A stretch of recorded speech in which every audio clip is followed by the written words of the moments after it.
great-great-grandpa's truck works. Alright, so a little bit of a different video today, and this took me a long time to put together, so grab some popcorn, hopefully you guys enjoy it. So this is the history of the 1,000 horsepower Ford Ranger, basically from the time that I got the truck to the time that it hit my goal of hitting 1,000 horsepower. So if you're familiar with the channel, you know that this truck used to be my great-grandpa's truck, and that's actually a picture of me when I was probably 6 years old with my great-grandpa driving around on his John Deere in his backyard. So actually I have quite a few memories with him in this truck. We used to go fishing a lot, and I would ride with him to go fishing. So I inherited the truck when I was 16, and that was kind of where I got my introduction to cars. And I was really into car audio. I had a friend in high school who had like a Jeep Comanche, and he had a 10-inch subwoofer in it, and I was kind of hooked out after that and got really into car audio. And this was one of my first big audio setups that I had in the truck. This is two Audiobahn 12s and a big MA audio amp. So back in the day, this was actually some pretty cool stuff. And this was like in 2004, 2005, so that's like around when Fast and the Furious came out too. So I was really into like the audio and interior video and all kinds of stuff like that, like the underglow stuff. Never really got into engines or performance stuff, but I was really into like the non-mechanical modification at the time. So fast forward a few years, I've been driving the truck around for a little bit, and I decided I wanted to put Lambo doors on the truck. So this is actually when I bought my first welder. It was around 2008, I believe. And in 2008 was right after the financial crisis, and they sent out like that $600 stimulus to everybody. So I used that $600 stimulus to buy my welder, the Hobart Handler 140 welder that I have in my videos. That's still the same MIG welder that I use now. That's the MIG welder that I bought in 2008, specifically to do the Lambo doors on the truck. I couldn't find anybody at the time that would do the welding or do the work for me. So bought the welder and started jamming it out in the garage. So there's the truck there with some 22s on it with no spinners right after I got done doing the doors, and that's what the truck looked like at the time. So 2008, this was actually kind of cool, but it's a little goofy now looking back on it. But I was really into shaved door handles, shaved body lines, French license plates, all that stuff, so I started doing that to the truck, did the license plate, shaved out all the body lines and the door handle on the tailgate, shaved the roll pan, and actually turned out pretty good. I never ended up painting it, it just stayed in primer. And then I ended up getting deployed to Iraq in 2009, 2010. And this is a truck in storage with my new to me Chrysler 300 when they were both in storage for my deployment. So then the truck sat for a while it was in storage, and then when I got it out of storage, it started having issues with the head gaskets and overheating and stuff. And at the time, I didn't do any mechanical work. I didn't know anything about it, and it was really intimidating to me, so I just ended up selling the truck for $500 on Craigslist. So to make this story complete and make it make sense, I have to talk about this Honda CRX and another vehicle first. Then it'll all make sense. So there's the B16 swap CRX that I got next to the Chrysler 300, and you can see the wall of 2x4s in the back of the Chrysler. There's a big stereo in that thing, too. I think I had two 18s in there at the time. And the Honda CRX was going to be a new stereo competition vehicle. If you're not familiar with audio competition, the Honda CRX is kind of like the Fox Body Mustang of the car audio world. Very small, very competitive, and just kind of gives you an edge over a lot of other vehicles that you could choose, depending on the class. When I bought that CRX, it was a crank snow start condition.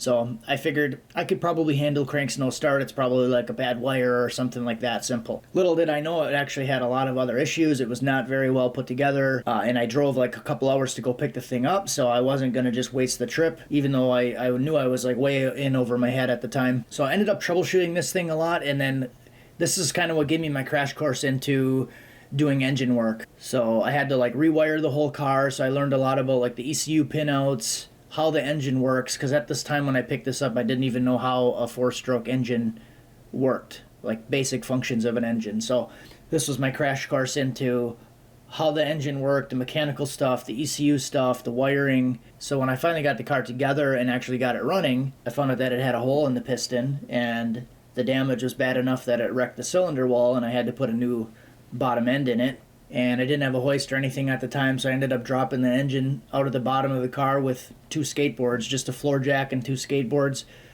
propped it up on some subwoofer cutouts and rolled it out, and that was really my first experience with engines. After doing what I did with the engine on that and getting it running, I felt confident to pick up this Nissan hardbody. It had like a lifter tick or lifter noise. It was still running. And I figured, oh, it's probably a lifter or a valve or something. So after the CRX, I felt like I had the confidence to take on this project and try to fix this thing, and then I was going to build a stereo truck out of this. That was the plan. So you can see the big stereo box in the back of this truck now. This is actually a big 4th order bandpass that had 612s in it. And you can see the Chevy V8 swap in there. So that was a Chevy small block 350, turbo 350 transmission. This was my first V8 swap. So got that in there, got that running. So during this project, I thought to myself, like, I really wish I would have known how to do this stuff when I had the Ranger, so I wouldn't have had to get rid of my grandpa's truck just to fix a head gasket.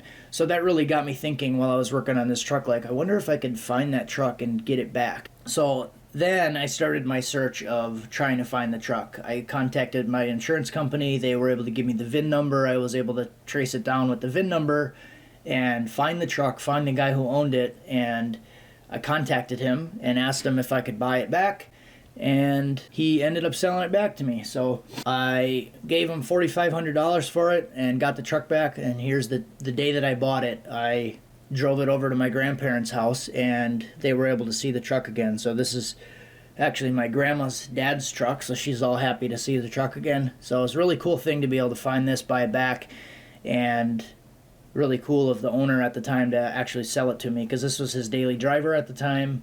He sold it to me. He didn't have another vehicle to drive, so that was really cool of him to sell it to me. So when I got the truck back, the Lambo doors were already cut off of it. Like, somebody took the time and removed the Lambo door hinges, and they put on like regular door hinges. They ended up just welding them back on, so the fitment's kind of weird. So my grandpa's kind of like looking at the body line in front of the door because he can see the big gap there, because the doors didn't really fit right after that. But they ended up taking all that stuff out of there. Somebody put like a new engine in or fixed the engine. It was running and driving. Everything was okay. So my original plan at the time was just to kind of fix it up if it needed to get fixed up and just drive it. I just wanted to keep it and just drive it. But then I started having issues with it leaking oil, leaking coolant. The transmission started slipping. It was having a lot of issues while I was driving it. So then I was going to take the engine out of it and try to fix all this stuff. That was my original plan. But I started to notice the small block 350 videos that I was putting up. I wasn't putting up a lot of videos at the time because I was still kind of more into the car audio stuff. But what I started to notice was, like, the first drive video actually had a decent amount of views on it. I think at the time I started the Ranger swap, this video had like 5,000 or 6,000 views on it. And for me at the time, that was a lot of views. And I looked back through all the other V8 swap videos that I did, and they all were doing pretty well, even though I wasn't really consistently uploading. So I thought, I'm going to take a chance on this. I'm going to do an engine swap in the Ranger, and I'm just going to go in head first into this project, and I'm going to upload the whole thing, and I'm going to record all of it and share it to YouTube and just see how it goes. That's kind of what led me to where we are now with consistently uploading engine-related content and stuff like that. Ranger started having issues. I noticed some of the old V8 swap videos were doing well, and just decided to dive in and do this. So I started doing the research on what I needed for a swap, and my thought at the time was that fuel injection swaps are going to be really expensive, and then I found like sloppy mechanics and a lot of other information out there, and that's kind of really what gave me the confidence to be able to dive into this and not have to spend a whole bunch of money to be able to get the swap in there. So this was my first set of engine mounts that I did. These things were awesome. That was the back side of one of the mounts. That was the front side of one of the mounts.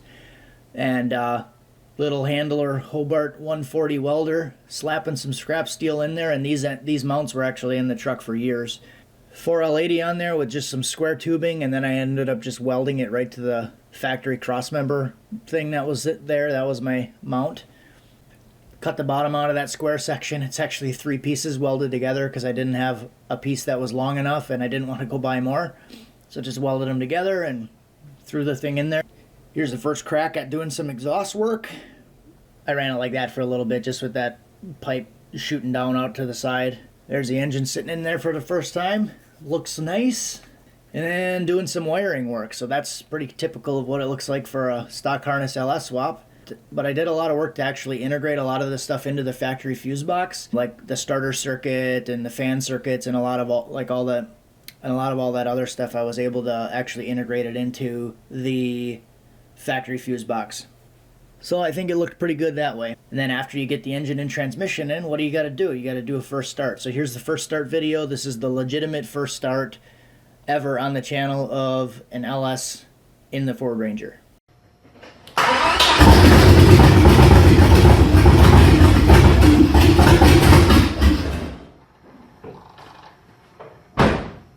start.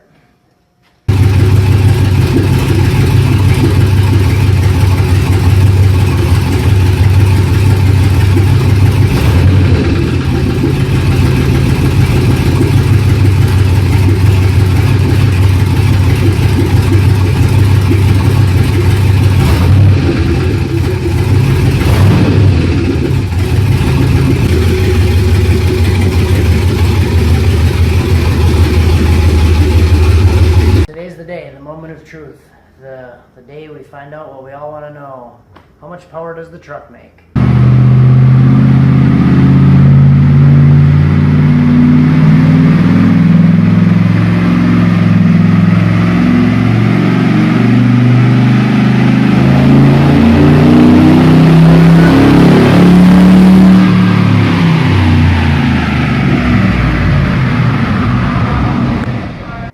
Readings. So here's the top one, 223. That was the first one. You can see it had a 14.3 air fuel, and it seemed like it was just getting worse with each run. So, all right, so I got it started up, tested the transmission, went to go drive it around for a little bit, and shortly after scheduled a dyno appointment. And you can see it made a whopping 223 horsepower.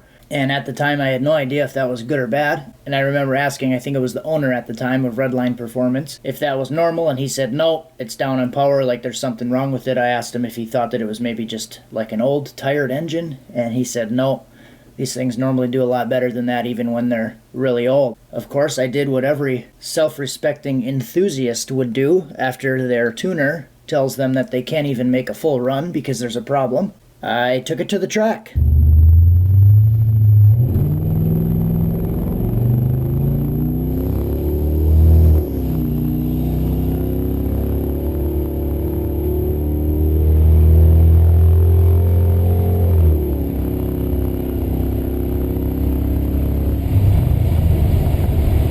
So that clip there was my first ever pass at a drag strip and first pass in the Ranger, and it was a 15.7 at 92 miles per hour.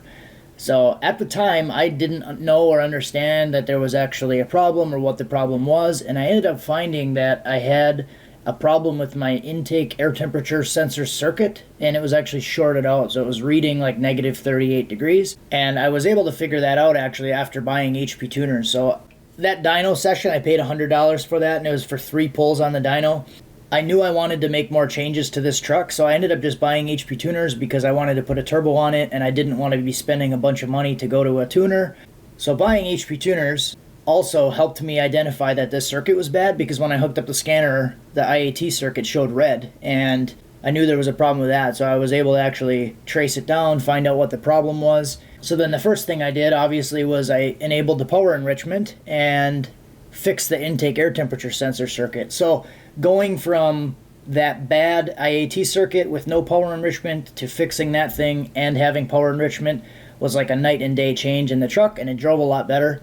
And that's kind of how we started to snowball into turbo stuff. So here's the first turbo setup. It's just a GT45. Stock manifold log, pretty basic stuff. So this is kind of where I started the process of learning how to tune. I figured I knew I was going to make some mistakes, but it would probably be beneficial to learn how to tune stuff, especially if I'm going to be making changes a lot. So then you can really tell from the video logs that I was doing things, but I was really having a lot of problems. So you can see the turbo fuel pump there, and it's really a Bosch 044 and a Corvette regulator, so it's not boost reference, anything. It's like doing everything wrong. But then you can see like budget turbo first start, all excited. Then it's broke. Then it hooks, which was a joke because it was boost in the snow, but it was driving. And then you got, you won't believe this, because it broke again. Then you got going back in, because the transmission was fixed, now it's going back in. Then you got, it broke again, because they blew the motor. Then you got new torque converter going in. Then you got drive shaft ripped in half, because they ripped the transmission out of it.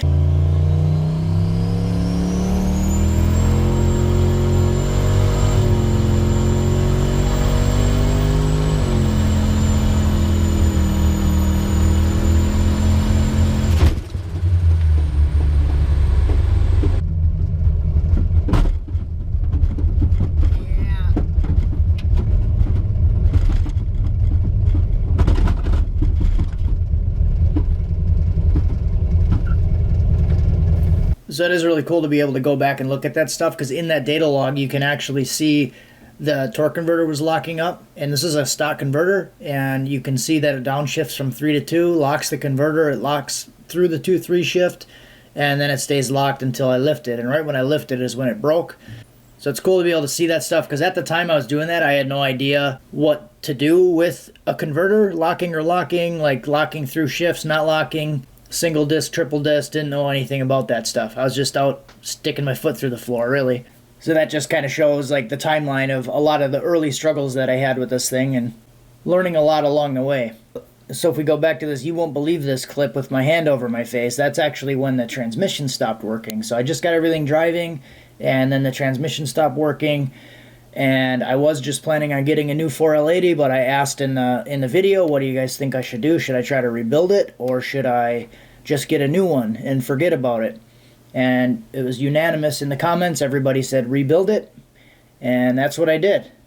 So shortly after that, I decided I was going to start rebuilding the transmission. I did the full 4L80 rebuild series on that transmission, and the 4L80 stuff is actually now some of the most watched content on my entire channel, and that's how a lot of people find my channel, is from the 4L80 stuff, which again is something I was never planning on doing. I just asked in the comments what should I do, and you guys wanted to see it, so I did that, and now it's actually something that I do now that I never thought I was going to be doing. So pretty cool how that works. Wow, I cannot believe how these bearings still actually feel pretty darn good. Like they're not loose, or these look damaged from chunks flying around in there. Oh yeah, one of the rods is bent. This one's broken. So broke 3 rods, bent the turd out of this one, yeah, broke the number 7. So that was my first catastrophic failure of broken rods on the original LQ4 that I put in there. So that one, I was just kind of messing around, and I wanted to see if running no wastegate reference to the bottom of the diaphragm would be enough to push the valve open with just back pressure. And it definitely was not. So I think it peaked around like 30 pounds of boost, somewhere around there, and this just had decapped injectors in it, and it was only tuned for like 11 pounds or 10 pounds or something like that, so it was just way off, and it just blew it up. So after that, I decided I was going to pick up another LQ4. It was a 333,000 mile low oil pressure $200 engine on Craigslist, and I'm like, man, I'm smart enough now. I can get a really good deal on this engine and then rebuild it, fix the low oil pressure. It's probably just a pickup tube O-ring, right? Cost me 20 bucks and we'll have a good engine. So that didn't work out like that. I went to pull the cam out of the motor, and it was actually the center bearing, which is very common on the 6 liters. The center cam bearing was stuck to the camshaft. So that's where your snowball starts. And well, while I'm in there, mentality kind of picks up, and you end up spending a lot more than you originally planned to. So I ended up doing this "how much did it cost me" video, and it was about 1,300 bucks for my $200 engine that I thought was going to be a cheap fix. So it would have been much cheaper to just buy a good running $400 motor, but you live and learn. And this is why a lot of us preach now, like, don't pull it apart unless you have to, and might as well replace it while I'm in there kind of mentality can really bite you if you're not careful. So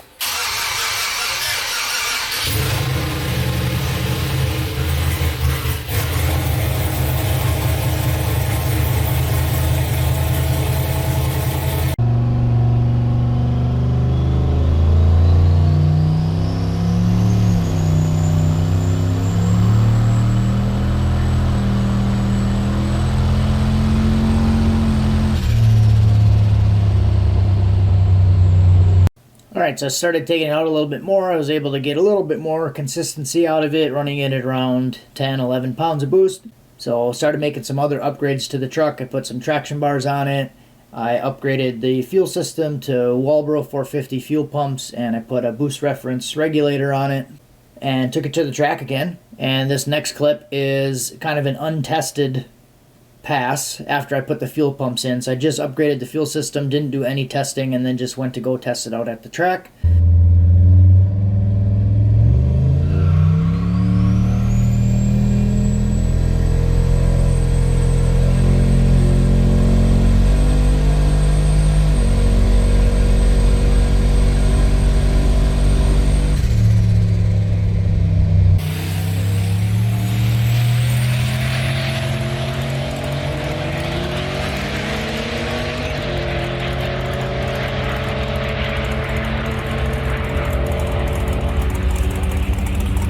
dyno 113.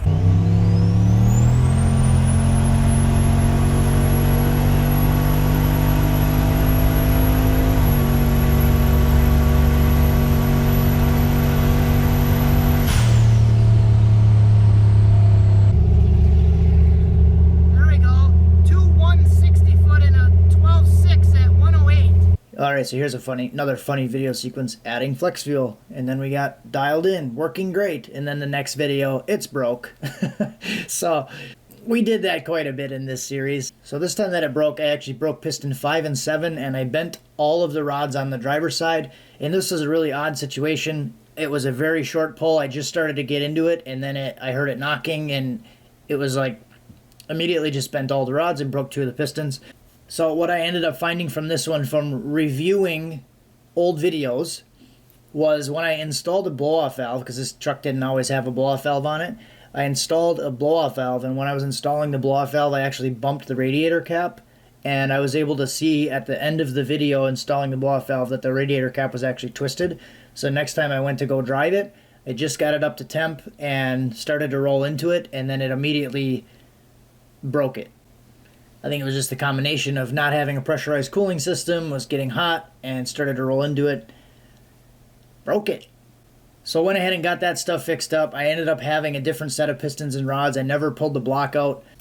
And then I went back to the track, and I actually went back to the track with slicks on and on E85, and I picked up a full second and went 11.6.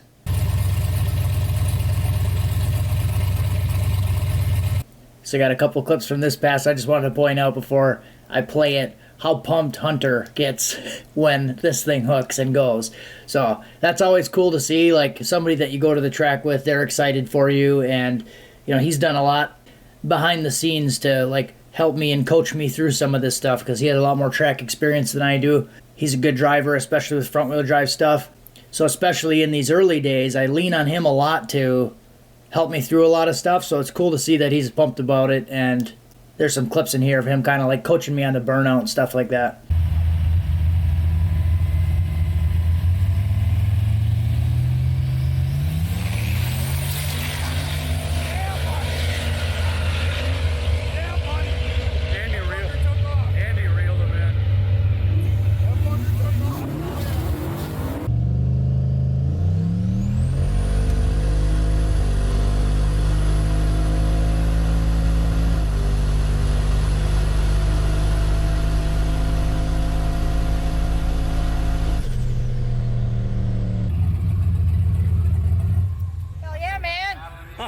That was an awesome pass. That was pretty decent. 11.6, 1.8, 60 foot. Yeah, that's not even that good of a 60 foot. That's getting pretty cool. Yeah. Oh, you're right. That was a lot more squirrely. Yeah, I know. I was like, holy fuck. Yeah. Told you. Well, that's better. Did you sit on the brake a little bit? A little bit, but then it like lurched forward, so I just went. Well, it lurched forward, but it stopped. True. So, a little better burnout. I think you get that 1.660. Yeah, I was like going and I'm like looking for smoke. I'm like, don't see any smoke, but I'm like, at the end it'll start smoking. I'm like 60 miles an hour, like. Dude, I'm like Hank Speedo. Yeah. Yeah, like. Or do like if you wanna just be like real aggressive, you could literally just floor it, count the shifts, 1, 2, 3, and lift. Yeah. That's how a lot of guys do it. Yeah, I seen it leaving. It went like I heard the tires grip, and I'm like, yes. Yeah. So shortly after this, I ended up putting a VS Racing 7875 on it. Up until that point, everything was done with the GT45. So the VS 7875 spooled faster, and I did end up going faster with the truck, but my fastest pass with this setup before I converted it back to four-wheel drive was an 11.2. I also experimented with a Snow Performance methanol injection kit.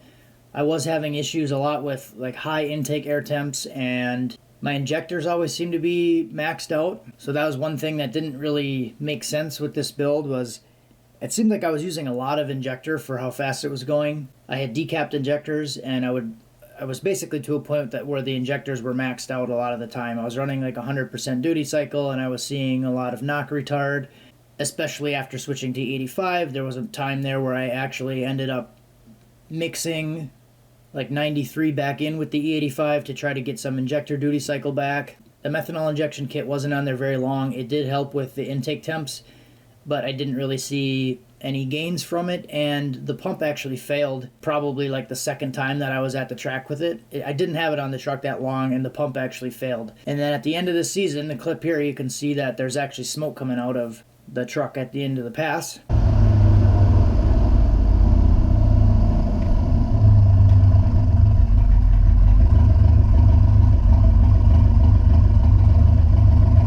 And I did end up cracking a second ringland on one of the pistons. So fastest I was able to go there was 11.2, and then I kind of took it down for the winter. I was working on my 350Z at the time and working on other stuff. So I just took it down for a little while, and then one day I decided I was going to convert it back to four-wheel drive. Here's all the transmission guts on the table. You can see there's a four-wheel drive output shaft on the rear carrier assembly. Started the process of converting everything back over to four-wheel drive. Transfer case going in, that's an NP261 HD transfer case out of like a Chevy 2500.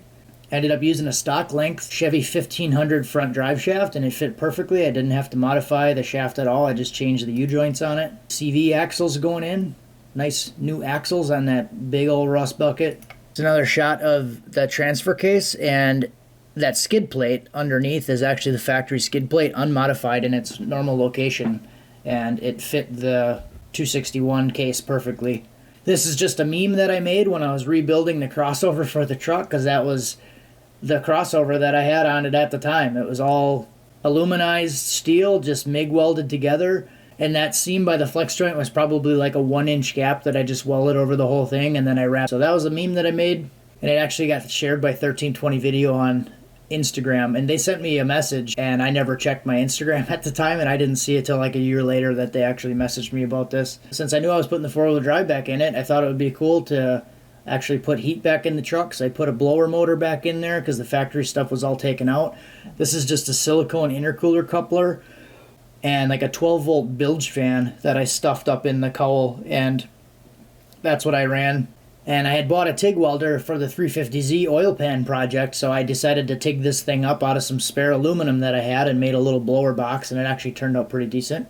And again, with the four-wheel drive, wanted to do some ice racing, so started making these screw-filled tires. I ended up making 4 of them. It was 4 hours per tire that I put into each one, so it took me 16 hours to make 4 of those tires.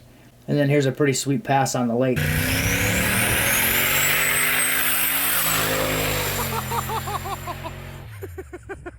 So shortly after doing this four-wheel drive conversion, I started having issues with what I thought was the converter. This converter like started slipping on the highway when it was in lockup. It'd just be along cruising, and then it would just start slipping. So it was actually one of the first times that I went out to the lake to go drive the truck on the lake. I could barely make it there, and I was having issues with it. So I just assumed that the converter was bad and ended up getting a Circle D triple disc converter. Found it used, and then put that in there. I ended up going with like the OG Snake Eater 210 injectors, like when they first came out, and had those in the truck for a long time. So New Year, in the summertime, went to the track, have the Circle D converter, bigger injectors, 78, 75, and now the truck is four-wheel drive.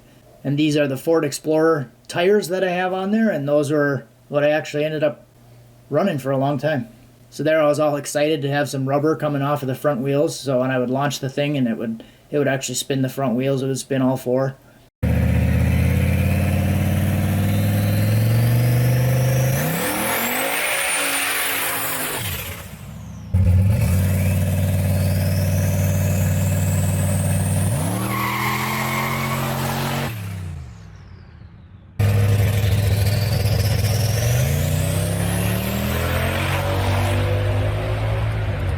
Not bad. He's on a mission.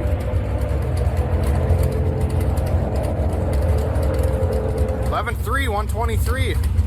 Not bad on street tires. So truck actually started working pretty well. First pass out was like an 11.3, and it was consistently low 11s, but I couldn't really get it to go any faster. So I would add power, I would add boost, I would add timing, and it would never really go any faster, which I thought was strange, but it seemed to be consistent. Started to get to the point where I could make several passes. This is a picture of a day that I went and made 7 passes and didn't really have any issues. And I had always joked that on my goal to try to get this thing to go 10s, that I would go 11.0 and I would break it. And unfortunately, I talked that into existence because it went 11.01 and it broke.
That's when the transmission finally gave out. It was slipping really bad, but I'll say that it was slipping bad under power. I could still drive it, like daily drive it. It was okay, it was fine, but I did have the converter slipping issue. I did have it now starting to slip under load.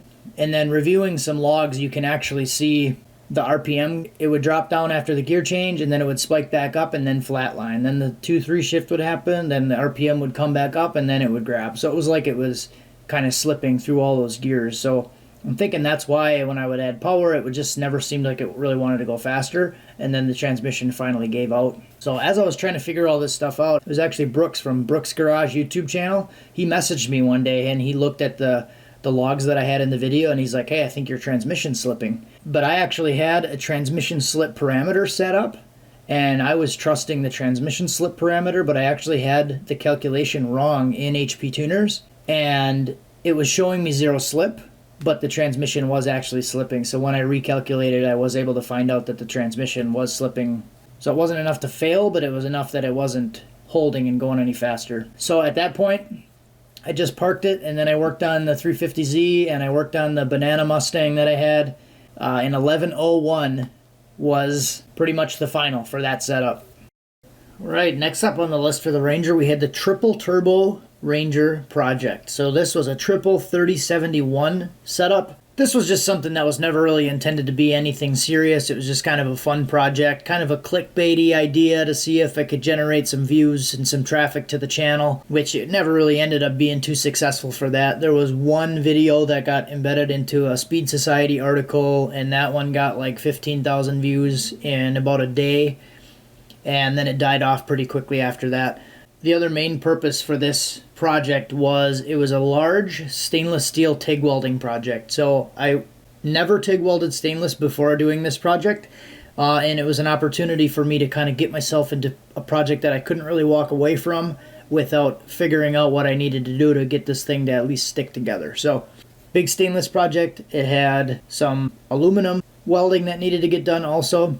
So really, it was just kind of a fun project. Wanted to see if it would get some views. It really kind of helped me start to develop my welding abilities with the TIG welder. I was able to get a lot of practice with this. And there's a pretty cool shot of what everything looked like when it was all assembled. So a lot of stainless joints. This is thin material also, so it was pretty challenging to work with. So I got to kind of understand how the stainless worked with warping and stuff, because there was a lot of stuff that needed to be fit together, like the V-bands and the flanges needed to be fit. There isn't any flex joints in this piece. I also built that little tower there on the right side. That's for all the oil drains, and then it actually went down to a scavenge pump that was underneath the bed. And it's pretty loud in the video. You can hear it. It sounds like a fuel pump, which was actually kind of annoying. So this is probably my favorite picture of the whole project, just out getting gas, and looks pretty cool, I think. But overall, it just wasn't very practical, especially like if I wanted to put stuff in the bed. It did make some power though, I just never really spent much time testing it. So in this video series here, you can see it's ready for the triple turbo setup, and then the caption on the bottom left thumbnail says, "Trans is slipping like crazy." So I never really fixed the transmission from the slipping issues that it was having before. I just figured I would drive it, and I guess drive it till it got worse. Eventually what I decided with that transmission, I was going to completely start over, because I had the converter issue that was slipping, and then I had the transmission that was slipping, and I was starting to wonder if it was maybe a fluid pressure issue or something like that. I had already done a rebuild on it previously, and then I was starting to wonder, like, a transmission issue that was causing the converter to go bad, or was it a fluid pressure issue that caused both of them to go bad? So I just decided to scrap the whole thing and start over with a new case.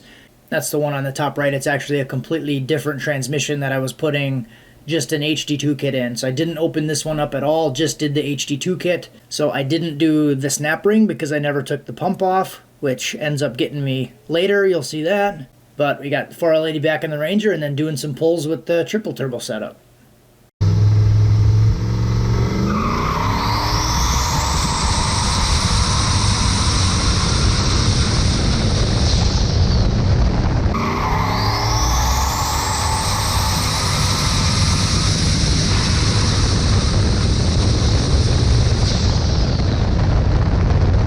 Well, shortly after doing the triple turbo setup, I found out that VS Racing was releasing mirror image turbos.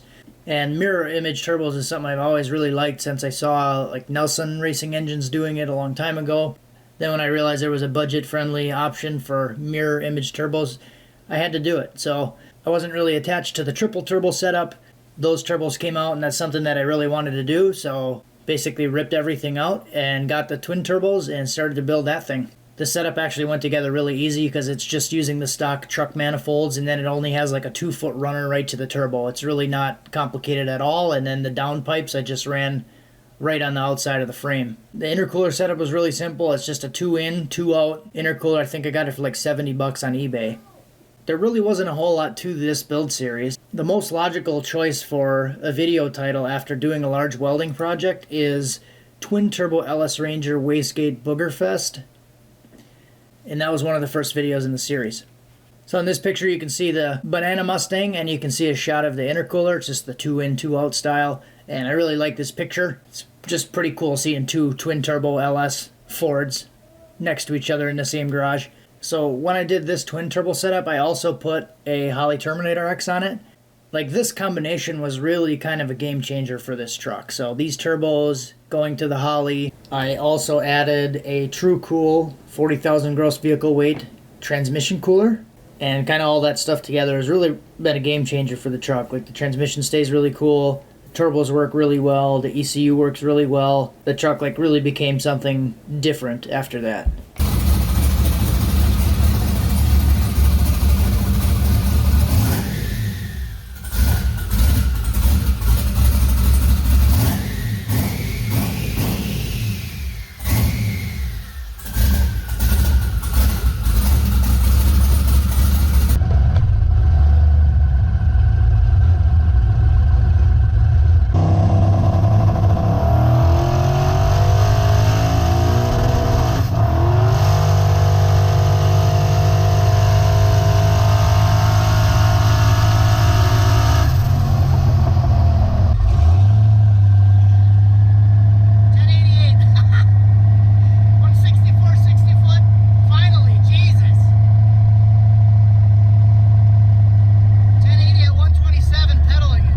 Alright, so that 1088 pass was actually the first pass on that combo, and it went 10s right away.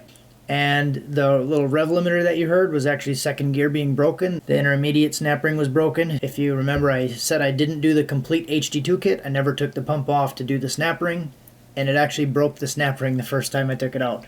So that's unfortunate, but that's an easy fix. And I tried to go up again, not really understanding that the snap ring was broken yet.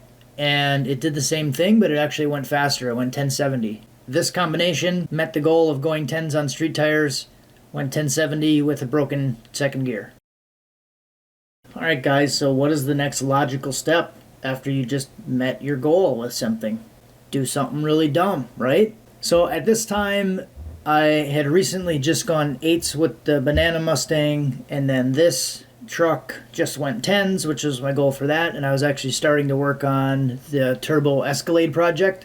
And now that I had a new transmission in the Ranger and everything seemed like it was working well, what I wanted to do was I wanted to test the old converter that I had that was slipping to see if it would not slip with the new transmission. So now that I have a known good working transmission the way that it's supposed to be, I like to test stuff, and I wanted to verify that that converter was actually bad or not, if it was the transmission that was causing the converter to slip or something else.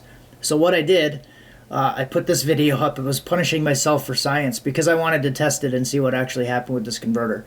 I knew the conditions and I knew when it would start to slip, so I wanted to go drive it and see what it would do. So I actually went out, I put the converter in, pulled the Circle D out, put the old Roadrunner back in there, and then I went to go drive it, and I couldn't replicate any of the symptoms of it slipping before. So I think it was actually the transmission that was causing the converter to slip and go bad and get all these hot spots on it. And everything seemed like it was working, so I just left the Roadrunner converter in there, and then I ended up using the Circle D converter, the triple disc, in the Escalade project, and that's actually still in that truck right now. I feel like I'd rather take the risk to be able to verify something, especially it's something that's not critical and I didn't really need the truck for anything at that point. And my thought process was, if I'm cruising and lock up on the highway and it starts to slip, I'll just take it right back home and pull it off again. But it actually worked, and it seemed like it worked well for a long time. So now we're doing the Turbo Escalade project, and I had a 4L80 in the Escalade with the Jake's D3 Transbrake, and that transmission started to have issues where the Transbrake wasn't releasing.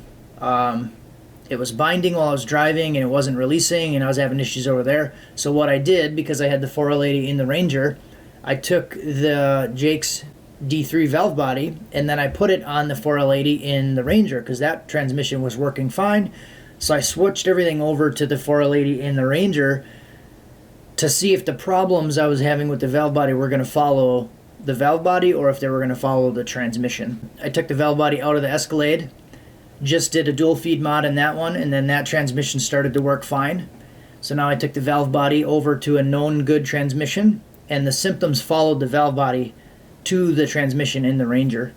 And then here's actually a video of testing the transmission in the Ranger. Here's holding the Transbrake button, releasing it, and then the Transbrake doesn't release.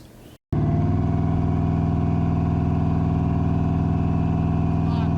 Completely locked. I'll take my foot off the throttle, and it unlocks. It's the exact same thing it was doing before. Well, I got some good news and I got some bad news. So the good news is I think I figured out the Transbrake issue.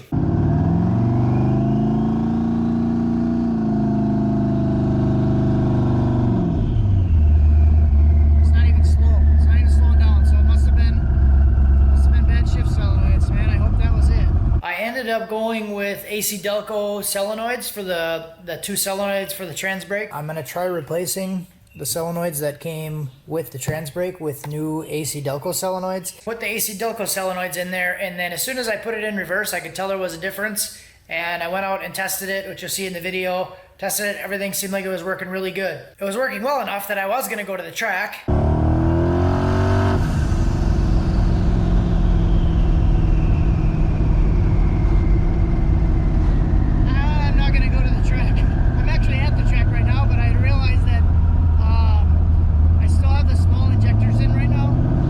I did a pull, a short pull, and it wouldn't hold air-fuel ratio. So boost level that it was at, it wasn't able to maintain air-fuel ratio, so I just came back home. On the way home, I was gonna do a full load Transbrake launch in 4-wheel drive, so I did that.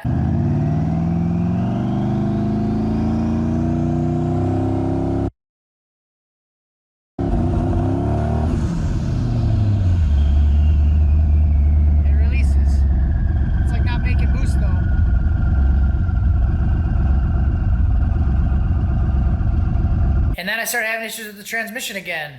And I thought the transmission was slipping, wouldn't go in reverse, wouldn't go in drive.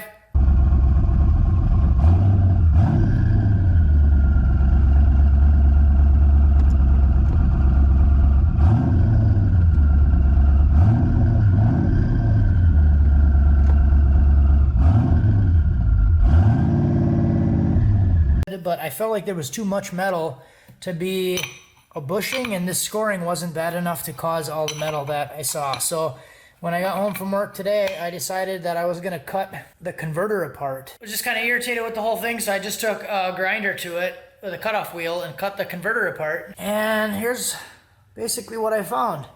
So this is like the lockup disc, and the way I cut it, I can't actually get it out. I'd be curious to see the backside of it, what it looks like. But you can see a bunch of needle bearings, and the thing is just littered with metal shavings. At that point, I was just kind of frustrated with the whole thing, so I parked it for like 6 months. I think it was April to October. I just parked it, and I was focusing on the Turbo Escalade project. So in the Escalade, did a 480 swap, put a big turbo on it, and got that thing running pretty well, and then got it to go 11s at the track, actually the first time I took it out. Then I ended up selling that, and I kind of wanted to focus back on the Ranger, and I had the thought in my head, like, well, this Escalade is a 6,600-pound truck, and I got that thing to go 11s first pass. So now, why don't I take what I've learned over the years with all of this stuff and kind of throw it all into the Ranger? So we'll take everything that I've learned over the years with the transmission, the tuning, the engine, the welding, and we'll throw it all into the Ranger. So the Ranger's something that I'm not planning on selling, so I figured it would be worth the investment to actually dive in and make the Ranger kind of everything that I wanted it to be. So now we're going to rewind to 2008 a little bit. This picture here was when I actually tested lowering the Ranger just with the torsion bars. I turned them all the way down just to see how low I could get the front end and see what it looked like. And I really like the look of that thing really low. So I've always wanted to lower the truck. It just wasn't really practical at the time with the four-wheel drive and all that stuff. So I decided that was actually going to be one of the things that I wanted to do. Pull the four-wheel drive out of it, convert it back to two-wheel drive, get the truck lower to the ground. Just kind of do everything that I wanted to do with the truck. And then I'm committed on this project to never doing anything like this again. So there's so many different cuts here because I was actually trying to level out the turbos. Like with the twin setup, I was trying to get them level, and then one was too high, and then I had to cut it and trim it and like readjust it a bunch of times. Right, so started on the teardown. I did end up selling the old engine, which was the 6-liter sloppy stage 2 cam, pack 1218, the basic sloppy stock bottom end build. And I kind of wanted to start with a fresh engine. Also, I also wanted to reduce a lot of the weight. So that's kind of one of the goals with this truck too, is to reduce the weight. Before the weight reduction was 4,380 pounds. And I wanted to go to an aluminum block to get at least 100 pounds out of it. Started with the rear end swap. The truck did have the 28 spline 8.8 in it. So I went to the Explorer 31 spline 8.8 with the disc brakes. We got the rear end ripped out of it, welded up the axle tubes, cut off all the brackets and everything on it. I kept the leaf spring purchase because it's basically an axle flip and it lowers the truck a bunch. So then I added these adjustable shock mounts to it, got everything all painted up. Looks a lot better. So actually at this point I didn't do any upgrades to the axle. It's just the stock Explorer axle that's in there. All I did was weld the shock mounts on and paint it and everything right now. I didn't do any internal modifications, so that'll come later. Went with a split monoleaf rear end and a Caltrack setup, and then I just used the Calvert Racing shocks. And then I did go over the whole rear end with a needle scaler and got a lot of the surface rust off of it, and then took everything down and painted it so it looks a little bit better because it was pretty rusty before. It's a Wisconsin truck, 1998, and it's pretty much been outside the whole time, so pretty normal for up here. Here's actually cutting out the factory transmission cross member, which also housed the torsion bar key mount. So that took some of the weight out of it and removed the torsion bar, so it's kind of like point of no return here, just cutting the four-wheel drive out of it. So we did the axle flip on the rear end, took the torsion bars out of the front, and then I went with a two-wheel drive Ranger front suspension with some QA1 coilovers. So I basically took the factory shock location that was in the four-wheel drive setup and put a coilover in there. This is kind of something you would see typically on the Rangers for more of like a off-roading type coilover conversion. So similar concept there, but I wanted to get it lower than normal, so you can see I actually poked the coilover through the top of that little shock tower just to get the truck a couple inches lower than normal. Typically for the bolt-in coilover conversion, the whole bolt-in section is below the shock tower, so it's actually probably another 3 or 4 inches different in the mounting location. So I did that just to get the truck a little bit lower. And overall, I think that turned out looking pretty good. It's nice having fresh parts on there, and everything looks nice and clean and painted. So here's the difference of what it looked like on the front end before and after. So overall, I ended up getting about 6 inches of drop out of this thing. The camber isn't too bad. I think it's about 3 degrees. When I jack the front end up about 2 inches, assuming that it's like launching and pulling the nose up, it's about 3 degrees of camber, which I don't think is too bad. But there is other options if I need to adjust any of that stuff, and I'm open to future modifications to all the suspension too. So you're just kind of working on getting everything bolted up. This is actually an engine that I borrowed from a buddy. I think I had the aluminum block at the time, but it was on the stand, and I was working on finishing up the engine, building the engine, getting the headwork done. I had the heads ported by Jeff at Headflow Inc. YouTube channel, and he did a really nice job on the heads, and I waited for the headwork to get done, so I borrowed the engine from a buddy and threw that stuff in so I could at least start building the hot side, cold side, all that stuff. So here's mocking up the radiator and the intercooler. This is a CX Racing intercooler, like a 2-in, 1-out that I ended up modifying and getting this to work. One thing I wanted to do was gut the whole front end because it was all rusty and wanted to get some of the weight out of it. There wasn't really a whole lot of weight coming out of it, but it was all rusty, and I think this ended up looking a lot better. This is just like some Home Depot Schedule 40 pipe, and got it out of the plumbing section. It had the threaded ends on it, just cut it, put it in the Harbor Freight pipe bender, and then this thing ended up actually turning out pretty good, I think. One thing I really wanted to do was I wanted to keep the factory hood latch. I spent a lot of time actually trying to get this to work, but the factory hood latch works, the factory hood cable works. I didn't want to do hood pins. I just didn't want to deal with any of that stuff. So I wanted that to still look and function like factory. So I put quite a bit of time into that and made that work. And there's the back side of the latch there. It's some flat stock, and modified the latch a little bit so it would go in there and actually work with the hood. Next is getting the up and forward headers to work with the stock steering intermediate shaft. I didn't want to have to do a shaft that went around the manifold and using Heim joints and all that stuff. I just thought it'd be cool to use the factory steering shaft and modify the manifolds to go around it. So I thought, why don't I take a wastegate V-band, because it's the same size, that 1 3/4 inch size as the runners. Why don't I weld a V-band in there, and then I can have that whole section removable, that whole rear section. So I split the flange, put the V-band in there, and now that whole rear section is removable, and I can just take the rear bolt out, loosen up the V-band, and then pull that thing out and pull the whole manifold off. It works actually pretty slick. So here's a little bit farther along. You can see the up and forward headers. I used just some Stainless Bros 90s that went right into the turbos. I actually welded and modified the intercooler so it would work, and it went right into those quick connect.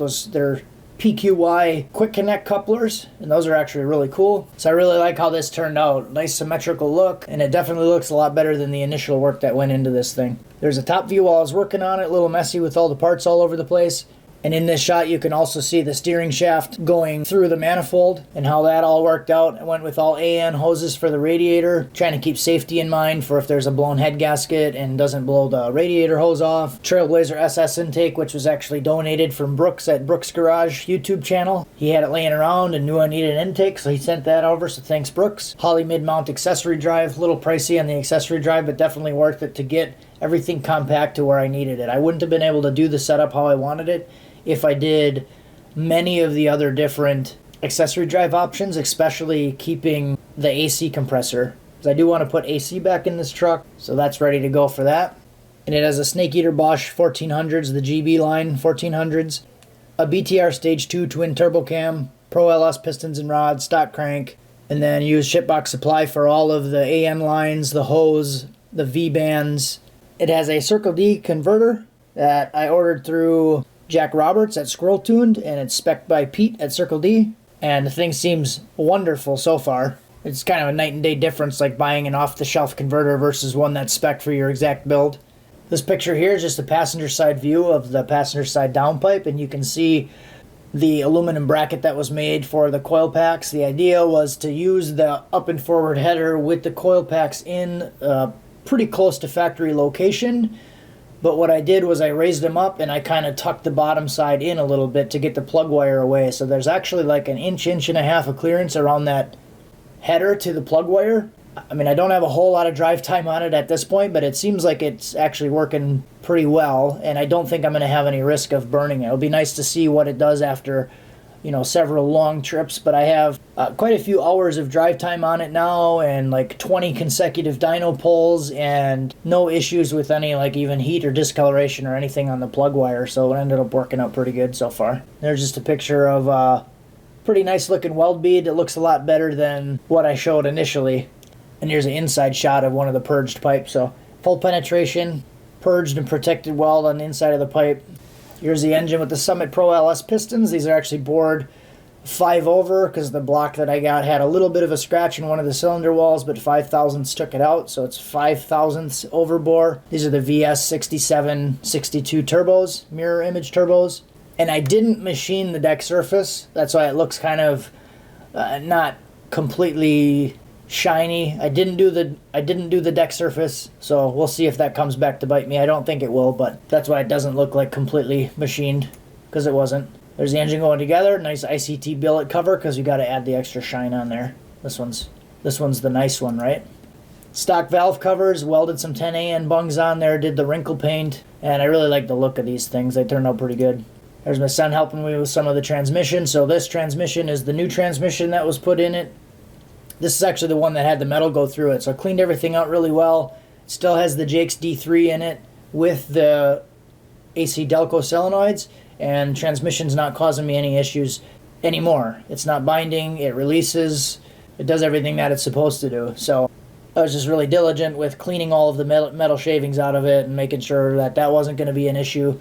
So this transmission has billet input, all the Jake's D3 stuff, the Sonex billet forward hub, rollerized rear end, 6 clutch direct. It has the upgraded intermediate snap ring. It has the case saver for the intermediate. TS400 aluminum pistons.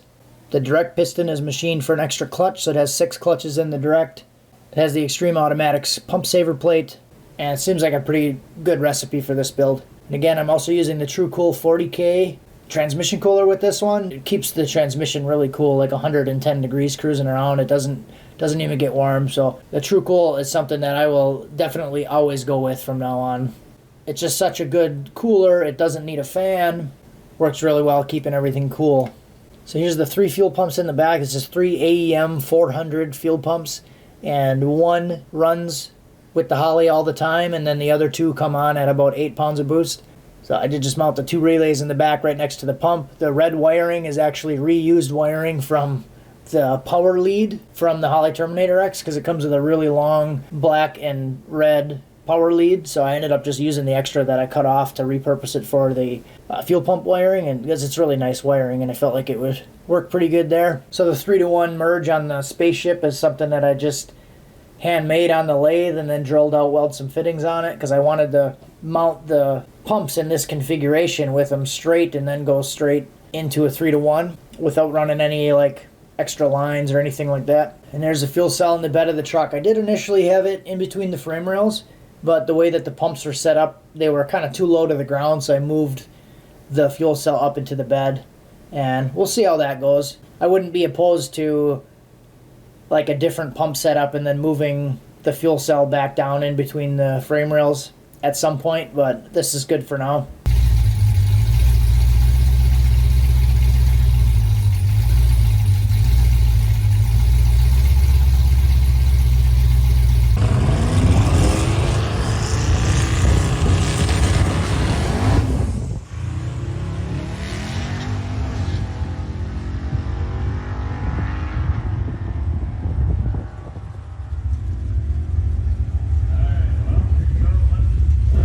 My coolant temp is 182 right now. Trans temp is 129.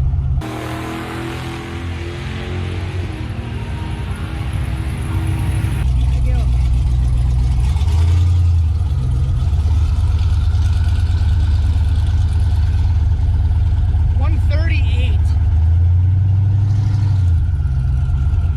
With a 2.460 foot, 11.1 at 138. So first day out with the truck at the track, I couldn't really get the thing to hook at all, and it was like a 2.4 60 foot, really slow 60 foot, but it went 138 miles an hour. So the previous best pass was 127. So first time out with the truck on like 16 pounds of boost, it's already going 11 miles an hour faster than the best pass previously. So 11.1, if we take the 0.8 seconds off for the 60 foot, assuming I could get it back down to the 1.6, which I don't think will be an issue. First day out, it's already going faster than it was before.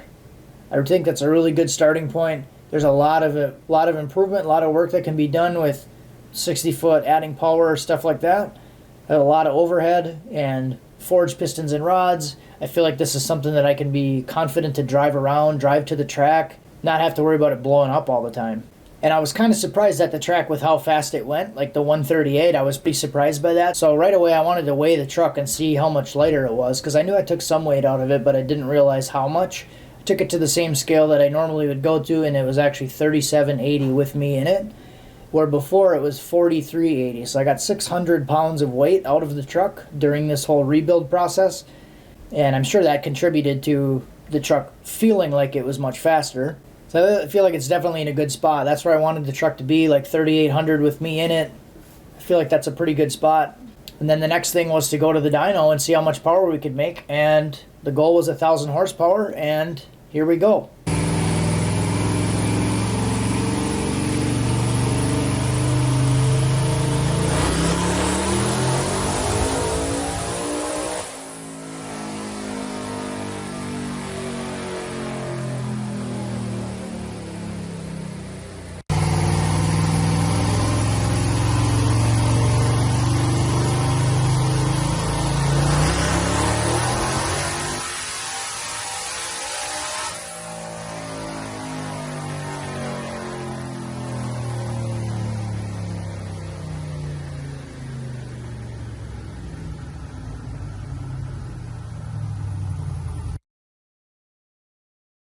So there it is. The truck made 1,000 horsepower on 26 pounds. I did have some boost control issues in the beginning, so it took like 21 runs, you can see on there. Once I got that figured out, it only took probably like 5 runs to get to where we needed to make 1,000. Just wanted to cross 1,000, so you can see it made 1,007 horsepower, and then I forgot to data log it, so I didn't have any data from that one. So made another run with the exact same tune, but revved it out a little bit more. That's why it made the 1017. And at this point, it was still picking up about 20 horsepower per pound of boost. So I feel like the tune-up is still relatively safe. 1,000 horsepower is a lot more than I'll probably need at the track with this thing for a long time. 16 pounds when it trapped 138 is probably in the 700, 750 horsepower range, because it made 800 horsepower on 18 pounds.